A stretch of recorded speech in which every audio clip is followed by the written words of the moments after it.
Well, hey there. Well, the last time I discussed the vaping illness outbreak was back in late August. And at that time, there was about 200 plus cases in the U.S. So here we are going on 3 months later. And let's take a look at the latest. There's been a lot of developments, and the numbers have increased quite a bit. So I want to talk about that today. And on Thursday, the CDC released the latest numbers. And they say as of November 13th of this year, there has been 2,172 confirmed and probable lung injury cases associated with use of e-cigarette or vaping products that have been reported from 49 states, Alaska being the only one that has not reported a case to date. In addition, there's been 42 fatalities confirmed in 24 states and Washington, D.C. And just to give you a picture of what it looks like on the map, the states in green, they have seen the most, between 150 and 199 cases to date. And that includes Illinois, Texas, and California. And of course, the only state that has not reported a case yet has been Alaska. Now, there's some new information that came out this week concerning the vaping illness. And let's take a look at what the CDC has to say about that.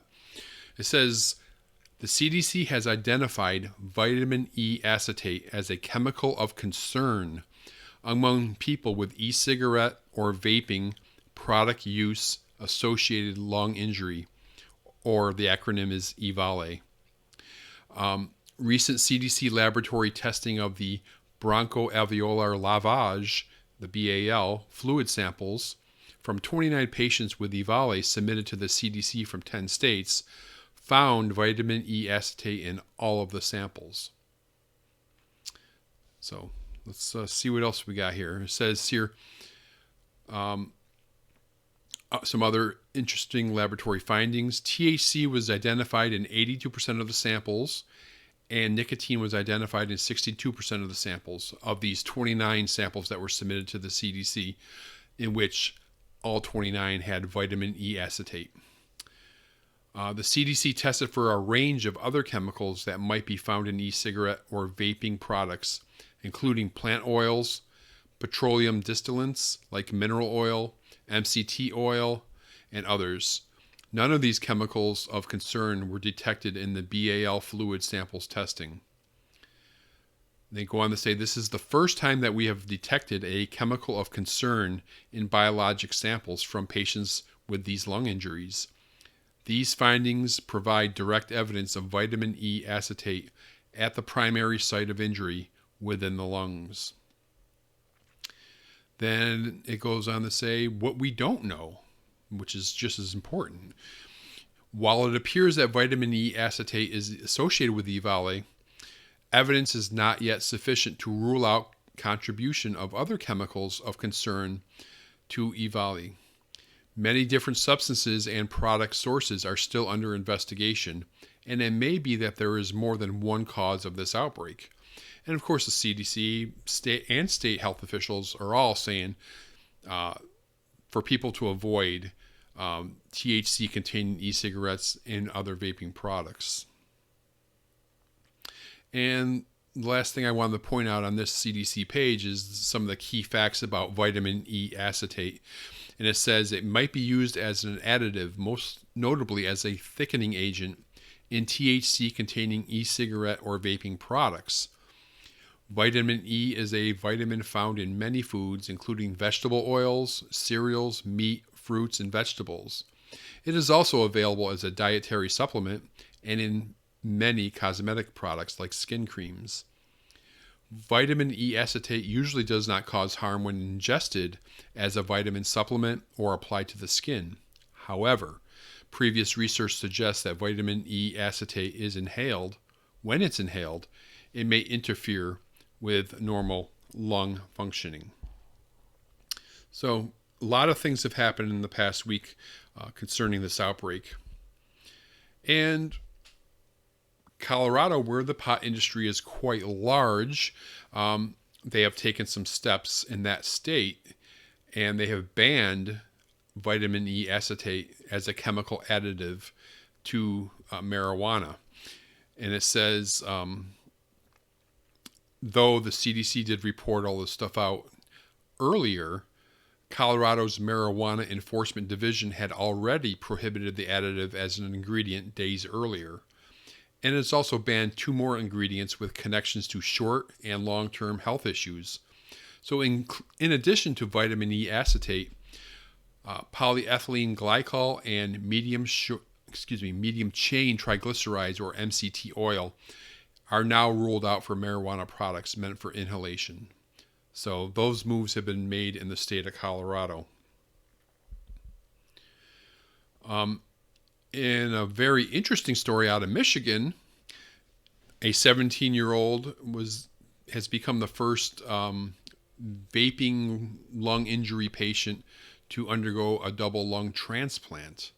And according to this report out of USA Today, the 17-year-old boy is believed to be the first person in the U.S. with vaping-related injuries to receive a double lung transplant.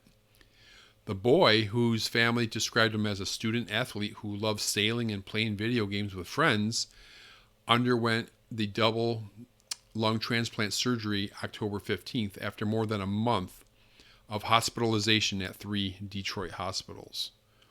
The doctor says this teenager faced imminent death had he not received the lung transplant.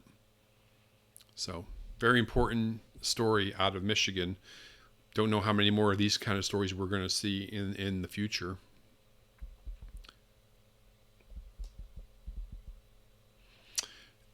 And then we have this story out of Belgium. So this is not just happening in the United States. I think that's an important thing to say, though we're seeing a lot of it here.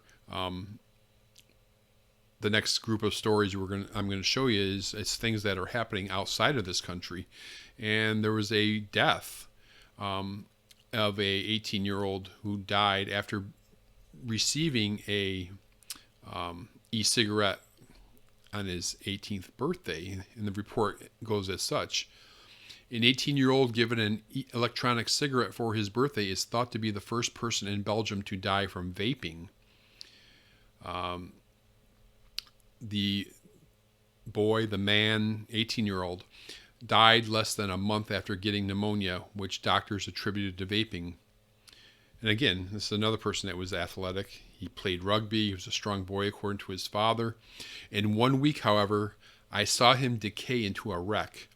And after 26 days in a coma, we had to bury him. So the doctors say the death was most likely caused by his e-cigarette or its liquid filling, which a friend had given to him as an 18th birthday gift. So, tragic story out of Brussels. And then we have this right to our neighbors to the north up in Quebec. They have reported the 3rd case of severe lung illness related to vaping in the province. The person fell ill, consumed a legal nicotine vaping product, as did the 2 other Quebecers, both from Montreal, and developed the severe lung illness. So according to health officials, said the patients with severe lung problems associated with vaping are diagnosed through a process of elimination. People are admitted to hospitals every day with breathing and lung problems, she said. When doctors see that it's not a bacteria or a virus or something like that, it could be linked with vaping. So, let's see if we got any other numbers out of Canada. And right, so no other numbers out of Canada, but clearly things are going on in other countries. And let me go ahead and close it out with this report that came out from the Philippines Department of Health on Friday. And they received the official report of the first case of e-cigarette or vape-related lung injury from a private pediatric pulmonologist based in the Visayas. The attending physician relayed pertinent details of the case to the DOH through its official communication channels.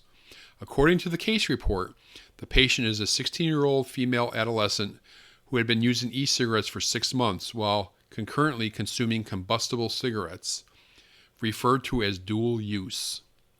The patient who was admitted last October 21st initially presented with sudden onset severe shortness of breath, required oxygen supplementation, and ICU admission.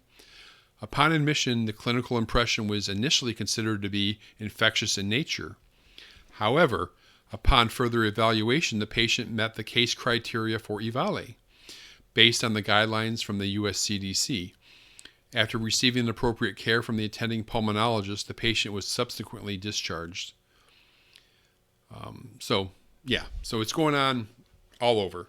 It's everywhere.